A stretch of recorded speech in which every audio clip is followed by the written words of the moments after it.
लगातार हम चर्चा कर रहे हैं जो फतवे को लेकर सुप्रीम कोर्ट ने अपना फैसला सुनाया है, जो निर्देश दिए हैं उसकी किस तरह से तमाम लोग जो हैं उस पर अपने अपने व्यूज रख रहे हैं, किस तरह से उस फैसले को ले रहे हैं, कोई उसका विरोध कर रहा है। एक लार्ज तबका जो है वो उसको एक्सेप्ट ही करता हुआ यहां पर नजर आ रहा है। इस बीच मशहूर एंकर भी इरफान हबीब से भी हमने उनकी राय जानने की कोशिश की, तो उन्होंने कहा कि फैसले का सच्चे धर्मगुरु स्वागत करते नजर आएंगे, जबकि फतवों में अपना फायदा देखने वाले लोग इसका विरोध करेंगे। मुस्लिम धर्मगुरु जो बहुत समझदार किस्म के धर्मगुरु हैं, वो कहते हैं, वो मानते हैं इस बात को कि ऐसा नहीं होना चाहिए। लेकिन इतने सारे धर्मगुरु हैं जो बन के धर्मगुरु बैठे हुए हैं, जिनका अपना एक धंधा है और अपनी पावर है, और वो धंधा सिर्फ पैसे का नहीं होता, पावर का भी होता है। उनको ये एक एहसास होना चाहिए कि उनके हाथ में शक्ति है, वो कुछ कर सकते हैं। अगर आप उनसे वो ले लीजिएगा तो वो जाहिर है कि उनको तकलीफ होती है, तो वो तो अपने इंटरेस्ट में कहते रहेंगे, और उसका ख्याल लोगों को रहना चाहिए कि ये जो लोग हैं, और ये हर कम्युनिटी में है। जाकिया जी, ब्रेक से पहले हम आपसे चर्चा कर रहे थे और वो अधूरी रह गई थी, मैं चाहूंगी आप अपनी बात पूरी करें। और इरफान जी ने जिस तरह से कहा, फतवा नहीं, कुछ लोग इसे फायदे का सौदा देखते हैं, पावर का एक टूल देखते हैं, इस पर भी अपनी टिप्पणी देंगे। बिल्कुल बिल्कुल, जो फुरकान साहब ने जो बात कही कि ये तब्दीली आएगी कैसे, इसको लाएगा कौन, तो आप लाएंगे, हम लाएंगे, औरतें लाएगी, मर्द लाएंगे, धर्मगुरु जो सही धर्मगुरु है वो लाएंगे। वक्त बदल रहा है, जमाना बदल रहा है, और एक जो चलन चल पड़ा है, जो चलता आ रहा है, उसके साथ हम हमेशा रह नहीं सकते। और ये वाकई में देखें तो इतना कोई कॉम्प्लिकेटेड मामला है नहीं।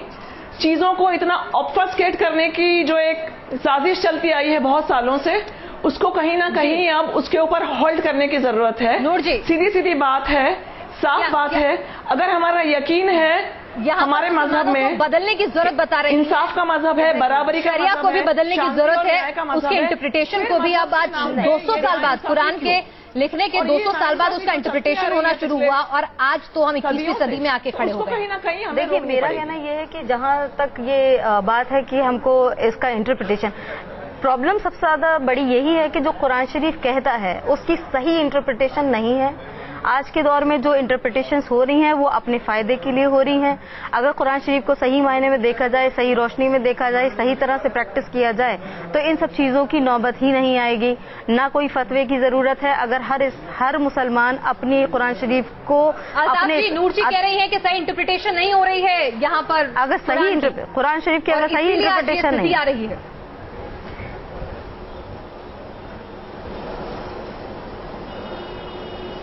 अल्ताफ जी, नूर जी कह रही हैं कि सही इंटरप्रिटेशन नहीं हो रही है कुरान की, धर्मगुरु अपने फायदे के हिसाब से यहाँ पर समझते हैं, और इसीलिए आज ये स्थिति आ रही है।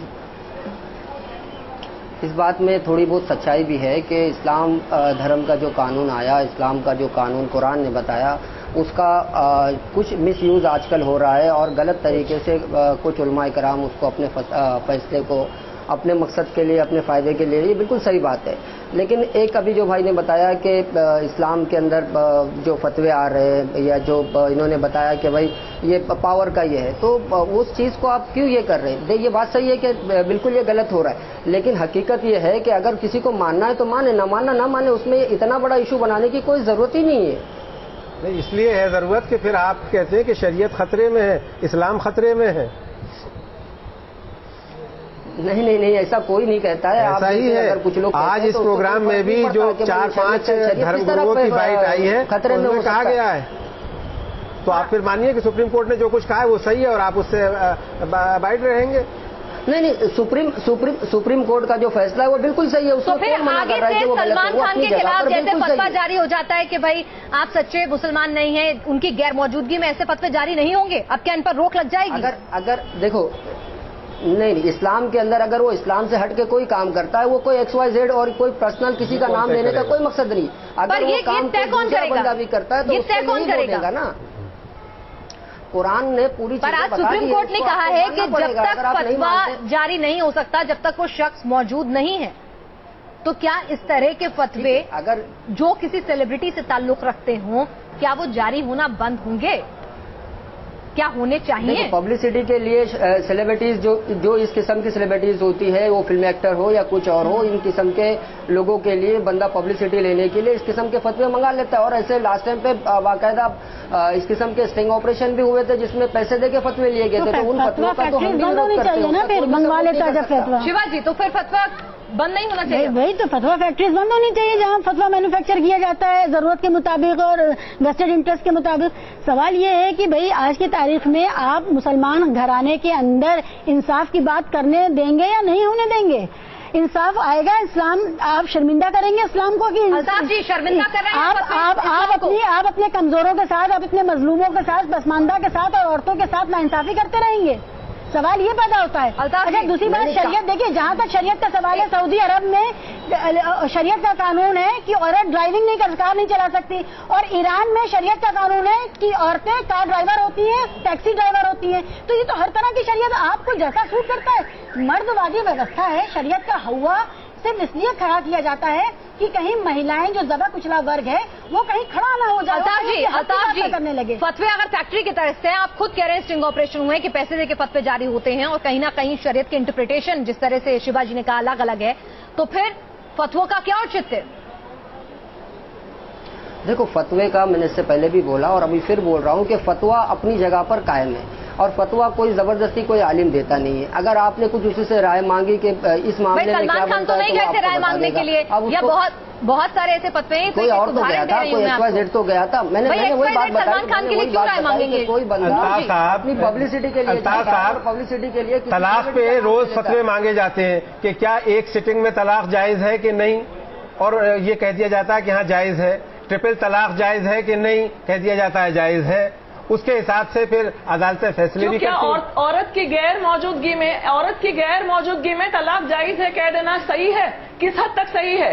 औरत को पूछा भी नहीं जाता है तो और फतवा दे दिया जाता है कि तलाक जायज है। ये किस हद तक सही है? शरीयत मानने वाले अगर ये जजमेंट नहीं आता, बैन है, जजमेंट को फॉर द टाइम बीइंग हम साइड में रख देते हैं। तो ये बात तो माननी पड़ेगी कि हमारे समाज में, हमारी कम्युनिटी में रियल मसले हैं। अल्ताफ जी, क्या जवाब देंगे आप? मौजूदगी में औरतों की जानकारी के बिना एक तरफा तलाक दे दिया जाता है। अल्ताफ जी, क्या इसका हल हमें ढूंढना नहीं पड़ेगा? क्या लाजमी नहीं है कि हम धर्मगुरु और समाज के लोग इसका हल ढूंढें? नूर जी, क्या ये फतवा फैक्ट्री जिसे नाम दिया जा रहा है, अभी इस चर्चा से बहस से नहीं निकल कर आ रहा है, यहाँ पर मेरा किसी भी हद तक उसको अपमान करने का कोई इरादा नहीं है, इस फैक्ट्री इसमें यहाँ शब्द निकल कर आया है, क्या वास्तव में ऐसा हो गया है और इस पर लगाम लगाने की जरूरत है? अगर इस तरह के फैसले पैसे दे के लिए जा रहे हैं और अपने फायदे के लिए जा रहे हैं तो उनको बैन करना जरूरी है, क्योंकि जब तक फतवा आप ले रहे हैं और वो उस बंदे से रिलेटेड नहीं है या उस रूह जो आप फतवा मांग रहे हैं और वो उसके बरखिलाफ जाता है किसी भी चीज के, तो आप उसको नहीं मानिए। उस तरह के फतवे बंद होना चाहिए। तो औरतों की गैर मौजूदगी में जो तलाक दिए जाते हैं वो जायज नहीं है, इसका मतलब? देखिए, फिर मैं यहाँ कोई फतवा नहीं देना चाहती, बिकॉज ये अपने आप में मैं बताती हूँ। नहीं, इसमें देखिए बहुत सारी जैसे लॉ है, जो पर्सनल लॉ है। जाकिया जी ने भी ये बात कही, तो मैं आपका वरिष्ठ वकील हैं, आप वही बात है। यहाँ पे कई तरह के मसले होते हैं हर केस का। इशू सेटल्ड है, सुप्रीम कोर्ट ने कहा आपको रजिस्ट्रेशन कराना है, गैर मौजूदगी तो छोड़िए, उसको आप पूरा फ्रेमवर्क है कि इतने गवाहों की मौजूदगी में इतने लोगों के बीच में ये होगा और एक सिटिंग में नहीं होगा, और उसके बाद उसको ट्रिपल तलाक मैं बताती हूँ, जो ट्रिपल तलाक है उसका कॉन्सेप्ट है के नाम पर। चलिए, जो पढ़ा लिखा तबका है, जो समझता है, जिसने वक्त के साथ खुद को बदला है, वो अदालत का दरवाजा खटखटाएगा, लेकिन बहुत बड़ा तबका अभी भी पढ़कर उस स्तर तक नहीं पहुंचा है, गांव देहात में रह रहा है, जहां पर धर्मगुरु ने जो कह दिया वही कानून है। तो क्या फतवों का वहां मिसयूज हो रहा है? मिसयूज रोज हो रहा है, इन एंड डे आउट हो रहा है और हर जगह हो रहा है। कोई मुल्क का हिस्सा बचा हुआ नहीं है, कश्मीर से कन्याकुमारी और कच्चे से कोहिमा तक, जहां मिसयूज ना हो रहा हो। ये तो बिल्कुल आज इस जजमेंट के बाद ये मैं समझता हूं कि इसका वेलकम किया जाना चाहिए और फौरी तौर पे इस पे पाबंदी लगनी चाहिए कि जो ये अदालतें पैरेलल चल रही थी या चल रही हैं वो बंद हो और फैसले सुनाने बंद करें। दूसरी चीज ये है कि एक कंपीडियम बनना चाहिए, जैसा अभी जकिया जी ने कहा कि 1937 का जो मुस्लिम पर्सनल लॉ एक्ट है वो क्या है, उसको डिफाइन किया जाना चाहिए।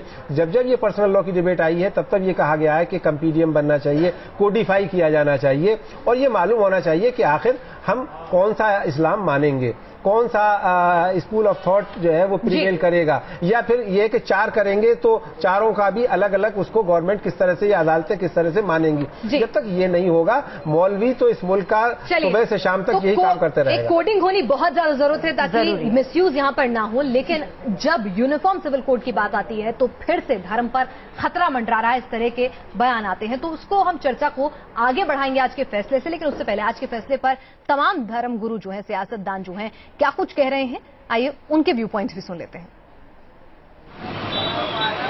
सुप्रीम कोर्ट ने फतवों के जरिए कुछ मामलों में मानवाधिकार के उल्लंघन होने की बात कहते हुए कहा है कि फतवे देने वाली संस्था या शख्स इस बात का ख्याल रखे कि जिस शख्स को लेकर फतवा दिया जा रहा है वो जरूर फतवा जारी करने के वक्त मौजूद हो।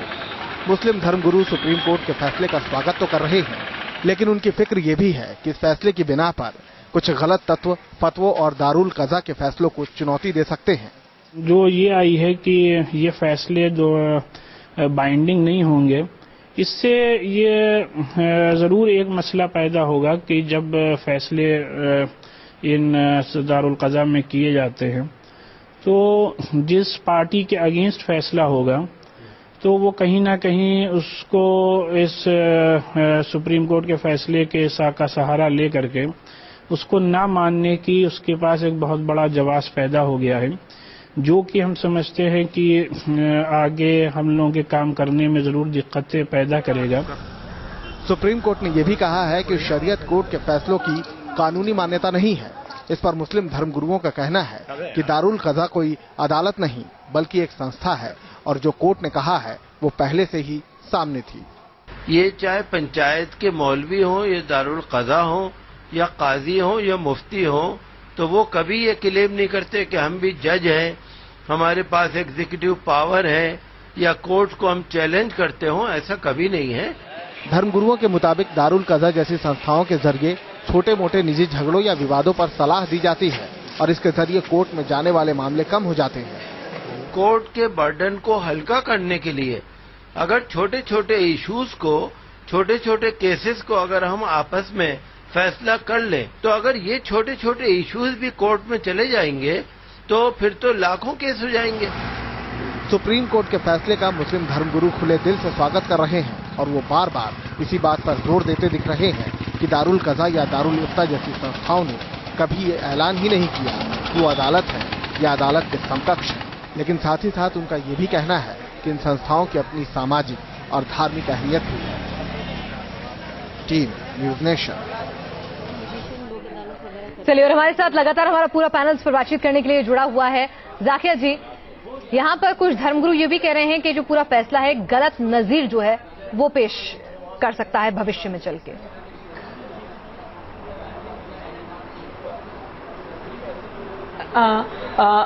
पिनाज, मैं इस बात से पूरी तरह सहमत हूँ कि ये जो कोर्ट्स चल रहे हैं, जो भी दारुल कज़ा वगैरह चल रहे हैं, उसकी एक सामाजिक महत्व है।